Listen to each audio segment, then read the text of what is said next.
అందరికీ నమస్కారం. Welcome to our channel.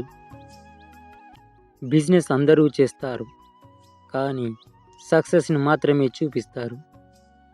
స్ట్రగుల్స్ని ఎవరు చూపిస్తారు? మరి కష్టాన్ని నష్టాన్ని చూసిన వారు మాత్రమే సక్సెస్ని చూడగలం.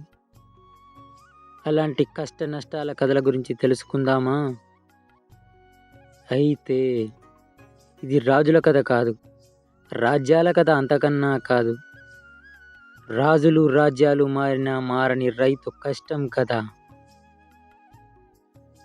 ఎన్నో సంవత్సరాలుగా వ్యవసాయం చేస్తున్నా కనీస గిట్టుబాటు ధర కల్పించుకోలేకపోతున్నా కష్టజీవి కథ.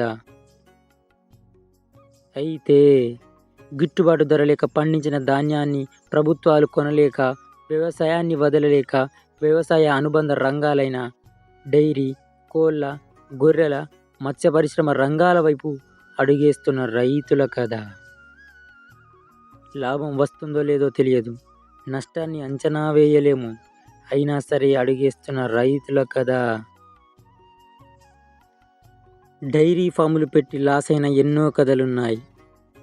కోళ్ళ ఫాములు పెట్టి షెడ్నే అమ్మేసుకున్న కథలెన్నో ఉన్నాయి. పొట్టేలను పెంచి లాస్ అయిన వాళ్ళ కథలు కూడా ఎన్నో ఉన్నాయి. మరి ఎందుకు లాస్ అవుతున్నారు? సక్సెస్ని ఎందుకు అందుకోలేకపోతున్నారు? తెలుసుకుందామా? ఈ ఫార్మింగ్ బిజినెస్లో కూడా సక్సెస్ అవుతాం ఎప్పుడు? సరైన గైడెన్స్తో అడిగేసినప్పుడు. ఎప్పుడు? ఇతరుల పని మీద ఆధారపడినప్పుడు.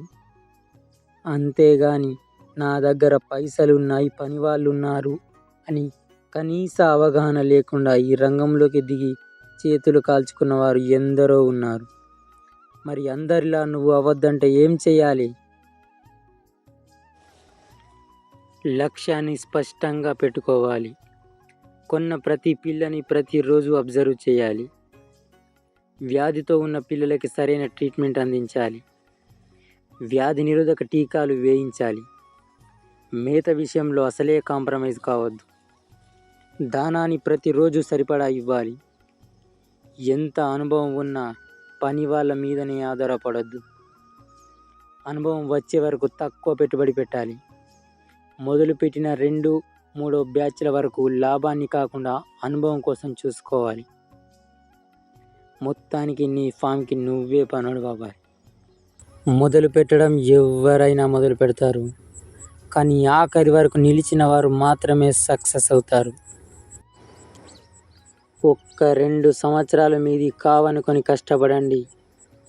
ఎలాగూ దేశాలు వెళ్ళినా, దుబాయ్ వెళ్ళినా, మస్కట్ వెళ్ళినా 2-3 సంవత్సరాలు వెయిట్ చేస్తాం.